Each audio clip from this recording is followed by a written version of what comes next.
Hey everyone, तो आज की वीडियो में हम चालकोलिथिक एज यानी कि ताम्र पाषाण काल को पढ़ने जा रहे हैं।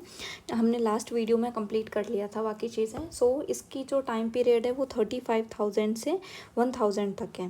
ताम्र का मतलब होता है तांबा और पाषाण का मतलब होता है पत्थर, यानी कि ये एक ऐसी एज थी जब यहाँ पर तांबे और पत्थर का यूज़ होता था। भारत में जो सबसे पहली धातु जो थी जिसको यूज़ किया गया था वो तांबा ही था और इसको मिक्स करके फिर कांसा बनाया गया। तो चलिए इसके फीचर्स के बारे में देखते हैं। तो ये जो इरा थी, यहाँ के जो लोग थे वो ग्रामीण बस्तियों में थे, मोस्टली ग्रामीण लोग थे, पहाड़ों पर रहते थे और क्या करते थे, नदियों के पास रहते थे। धातु के तौर पे जैसे हमने देखा, इसके नाम से ही क्लियर है कि यहाँ पर तांबे का यूज़ होता था। ये क्या करते थे, यहाँ की विशेषता क्या थी, पहिया और मिट्टी के बर्तन बनाते थे। मिट्टी के बर्तन भी रेड और ऑरेंज कलर के होते थे और इनमें ब्लैक और रेड जो है बर्तन होते थे। ये मरने के बाद जीवन में विश्वास करते थे।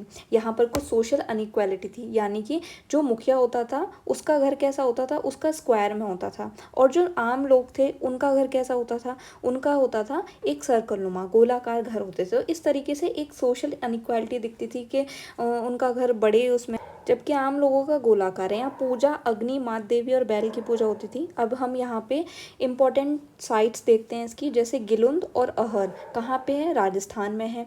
अब आगे देखते हैं नावदा टोली और मालवा, ये दोनों मध्य प्रदेश में है। कोलडेहवा है, सोनपुर है बिहार में, और दैमाबाद गुजरात में, इमाम गांव महाराष्ट्र में। तो इस तरीके से ये बहुत इंपॉर्टेंट साइट्स हैं, हमें याद रखनी है कि ये सभी साइट्स चालकोलिथिक साइट्स हैं। ठीक है, ये क्वेश्चन फ्रेम हो सकता है। तो इस तरीके से हमने इसके सारे फीचर्स को देखा और अच्छे से स्टडी करी इसके सारे फीचर्स को। अब हम इससे ही रिलेटेड कुछ क्वेश्चंस देखते हैं जो एग्जाम्स में आ चुके हैं।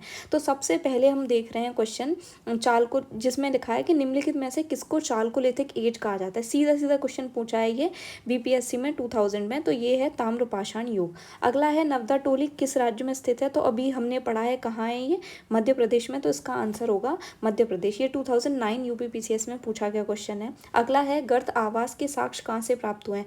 तो हमने इसको लास्ट वीडियो जब पढ़ी थी तो क्या पढ़ा था उसमें कि कहाँ से प्राप्त होते हैं, बुर्ज होम, जम्मू एंड कश्मीर में था। तो इसका आंसर होगा बुर्ज होम। तो इस तरीके से हमने जो है चालकोलिथिक एज को अच्छे से पढ़ा, इसकी इंपॉर्टेंट साइट्स देखिए। अब अगला है मेगालिथिक एज के बारे में हम देखते हैं। मेगालिथिक यानी कि महापाषाण काल। अब महा से हम यहाँ क्या देखते हैं, महा मतलब कोई भी बहुत बड़ी चीज़ है, या इसको बोल सकते हैं जाइंट बोल सकते हैं कि कोई भी जाइंट चीज़ है। और पाषाण का मतलब है पत्थर, मतलब बड़े पत्थर, एक बड़े पत्थर को यूज़ किया जाता था। तो यहाँ पे क्या है, ये जो मेगालिथिक एज थी ये मोस्टली साउथ इंडिया की साइड यानी कि दक्षिण भारत की तरफ देखी गई थी ये। और दक्षिण भारत में क्या होता था, ये बड़े बड़े पत्थरों का यूज़ किया जाता था, किस लिए, शवाधान के रूप में, मतलब जहाँ पे भी मुर्दा घर होते थे उनको एज अ सिंबल के रूप में यूज़ किया जाता था उनके ऊपर लगाने के लिए। ये मेगालिथ के बारे में है कि मेगालिथिक एज जो थी वो इस टाइप की थी, यहाँ पर यूज़ किए जाते थे। तो हमने यहाँ पे चालकोलिथिक एज और मेगालिथिक एज दोनों कंप्लीट करी। बाकी अगली वीडियो में हम कुछ बहुत इंपॉर्टेंट फैक्ट्स देखने वाले हैं, तो उसके बाद हम फिर इसके क्वेश्चंस पे आएंगे और हम इसके क्वेश्चंस को लगाएंगे। If you find this video useful then please like, share and subscribe my channel, and thank you for watching.